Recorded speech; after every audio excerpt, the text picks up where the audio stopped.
మరి NIC software అని గొప్పలు చెప్పిన పొంగులేటి ఇవాళ ఏం చెప్తావు? ఎందుకు నీ భూభారతి ఫెయిల్ అయింది? ఎందుకు ఈ అవినీతి జరుగుతుంది? ఇవాళ పొంగులేటి గారు సమాధానం చెప్పాల్సినటువంటి అవసరం ఉంది. ఎవరో ఆపరేటర్ బసవరాజుని అరెస్ట్ చేసి కేసు అయిపోయిందంటారు. బసవరాజు వెనుక ఉన్న అధికార పార్టీ నాయకులు ఎవరు, బసవరాజు వెనుక ఉన్న ఉన్నత అధికారులు ఎవరు బయటకు దిగరా? ఇది మళ్లీ భవిష్యత్తులో జరగకుండా కఠిన చర్యలు తీసుకోరా? బీఆర్ఎస్ నాయకులను మాత్రం అక్రమ కేసులు పెట్టి పడి అరెస్ట్ చేస్తారు. ఈ కేసులో 48 మంది మీద మీరు కేసు పెడితే ఎందుకు 15 మందిని అరెస్ట్ చేసి చేతులు దులుపుకుంటున్నారు? మిగతా వాళ్ళని ఎందుకు వదిలిపెట్టినారు? ఎందుకు లోతైనటువంటి విచారణ జరపడం లేదో ఇవాళ ప్రజలకు సమాధానం చెప్పాలని చెప్పి కూడా నేను డిమాండ్ చేస్తా ఉన్నా. మరి సిట్టో, సిఐడిలో, కమిషన్లో అది కేవలం ప్రతిపక్షాలకే పరిమితమా? అంటే ప్రతిపక్షాల మీద పగబట్టుడు, పేదల ఇల్లు కూలగొట్టుడు, ఇంతేనా నువ్వు చేసేది? ప్రతిపక్షాల మీద పగబట్టుడు, పేదల ఇల్లు కూలగొట్టుడు, లాస్ట్కి ఇలా గుడిని కూడా కూలగొట్టుడు. ఇక నిన్నటిదాకా ఇల్లు కూలగొట్టిండ్రు. కేసీఆర్ గారు కట్టించిన శారదా పీఠాన్ని కూలగొట్టమని పొద్దుగాల పోలీసులు పోయింది. మళ్ళీ అటు పోయినా, అందుకే లేట్ అయినా నేను ఇవాళ.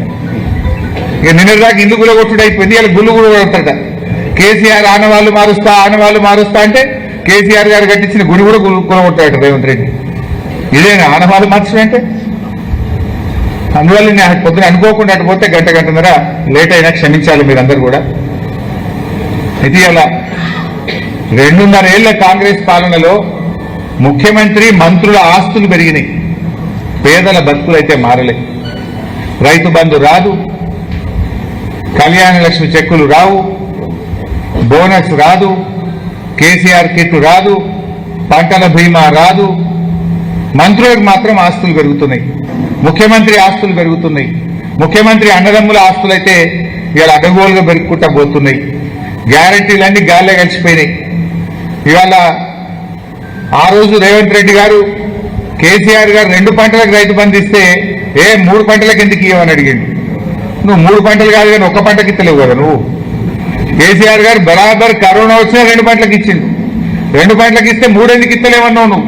3 ఎందుకు ఇస్తలేవన్న రేవంత్ రెడ్డి నువ్వు 1 పంటకి ఎందుకు ఇస్తలేవు? సమాధానం చెప్పాలి కదా. నువ్వు వచ్చినాక ఇది 5వ రైతు బంధు. ఇప్పటికి పడ్డాయి 2, ఎగబెట్టినాయి 3. ఇచ్చింది తక్కువ, ఎగబెట్టింది ఎక్కువ. ఇది 5వ రైతు బంధు ఇప్పుడు పడాల్సింది యాసంగి. కానీ నువ్వు ఇప్పటిదాకా ఇచ్చినాయి 2, ఎగబెట్టినాయి 3 రైతు బంధులు. 15,000 ఇస్తానన్నాడు రాహుల్ గాంధీ. 15,000 కాదు, ఉన్నాయి కూడా ఎగబెట్టినావు నువ్వు.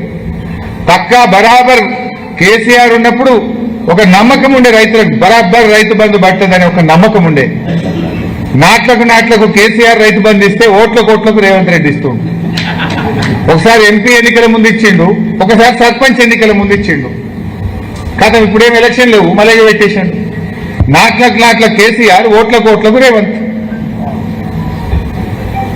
ఇదే అంటే మీరు గుర్తు తెచ్చుకోండి. ఎంపీ ఎన్నికల ముందు ఒకసారి పడ్డది, సర్పంచ్ ఎలక్షన్ల ముందు ఒకసారి పడ్డది. ఇప్పుడు యాక్చువల్గా ఎంపీటీసీ, జెడ్పీటీసీ ఎలక్షన్ ఉంటే పడుతుండే. పర్లేదా?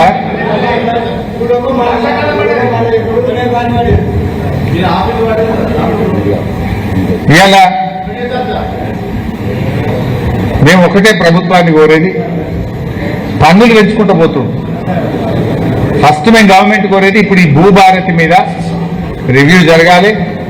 అనేక అవకతవకలు ఉన్నాయి. భూభారతిలో జరిగిన అవకతవకల మీద విచారణకు వెంటనే సిట్ వేయాలని ముఖ్యమంత్రి రేవంత్ రెడ్డిని మేము డిమాండ్ చేస్తున్నాం. దీని వెనుక ఉన్న అధికార పార్టీ నాయకులు ఎవరో, అధికారులు ఎవరో అందరూ బయటకు రావాలి.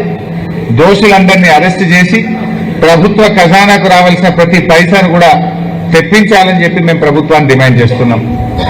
అదేవిధంగా సాదా బైనామా అమలు విషయంలో ఏదైతే అమ్మిన వాళ్ళు బాండ్ పేపర్ మీద అఫిడవిట్ పెట్టాలనే నిబంధన పెట్టినరో ఆ నిబంధనను తొలగించాలని, ఈ 8,92,000 మంది రైతులకు వెంటనే సాదా బైనామా అమలు చేయాలని బీఆర్ఎస్ పార్టీ పక్షాన మేము డిమాండ్ చేస్తా ఉన్నాం. మరి అదేవిధంగా రైతులకు తక్షణమే రైతు బంధు నిధులను విడుదల చేయాలని చెప్పి కూడా బీఆర్ఎస్ పార్టీ పక్షాన డిమాండ్ చేస్తా ఉన్నాం.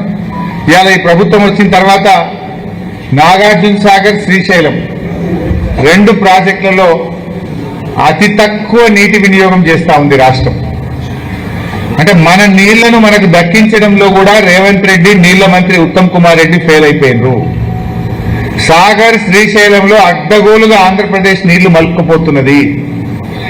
రేవంత్ రెడ్డి గుడ్లప్పగిచ్చి చూస్తున్నాడు.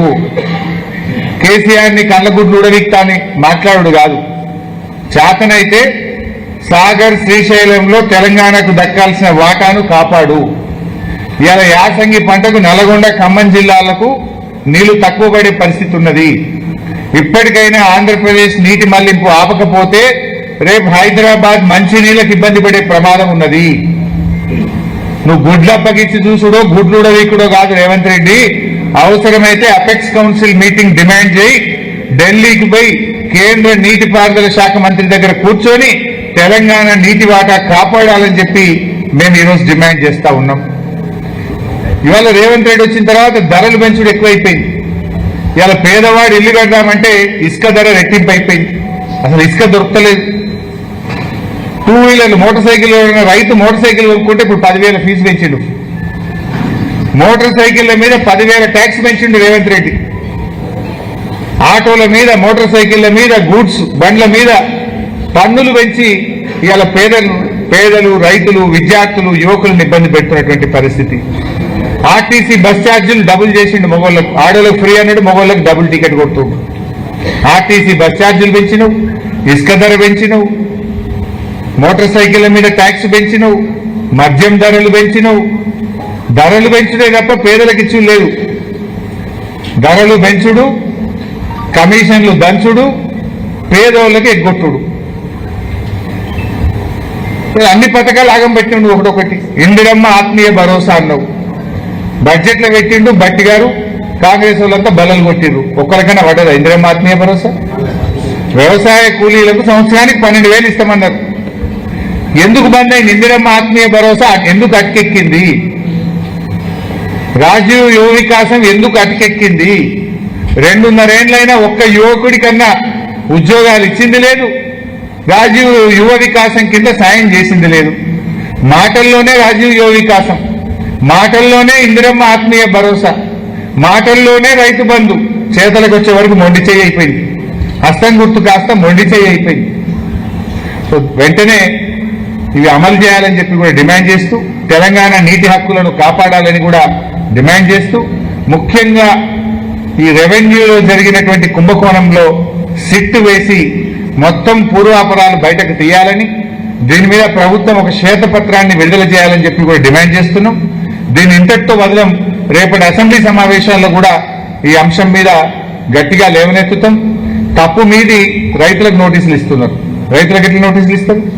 ఈ నోటీసులన్నీ వాపసు తీసుకోవాలని. ఎందుకంటే రైతు డబ్బు కట్టిండు కనుకనే రిజిస్ట్రేషన్ చేసిండ్రు. మీ తప్పు మీదైతే శాపం రైతులకు ఎందుకు? పాపం మీది, శాపం రైతులక? ఈ నోటీసులు, రైతులకు ఇచ్చిన నోటీసులను ఉపసంహరించుకోవాలని, తక్షణమే రైతులకు పూర్తి హక్కులు కల్పించాలని, ఎవరైతే డబ్బులు తిన్నాడో వాళ్ళ దగ్గర కక్కించి అది ప్రభుత్వ ఖజానాకు జమ చేయాలని చెప్పి డిమాండ్ చేస్తున్నాం.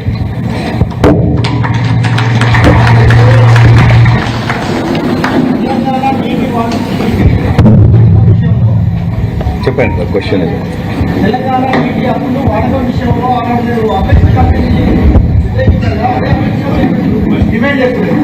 అపెక్స్ కమిటీలో రేజ్ చేసి అడిగినాం, మేము హక్కులు కాపాడినాం. అపెక్స్ కౌన్సిల్ మీటింగ్ 2 సార్లు పెట్టించి తెలంగాణ నీటి హక్కులను కాపాడింది బీఆర్ఎస్, హక్కులను కాలరాస్తున్నది కాంగ్రెస్. కృష్ణా నదీ జలాలలో బీఆర్ఎస్ ఉన్న 10 ఏళ్లలో మన వాటా కంటే ఎక్కువ మేము వాడినాం. కాంగ్రెస్ ప్రభుత్వం గత 12 ఏళ్ల నీటి వినియోగం చూస్తే ever lowest utilization in Krishna river.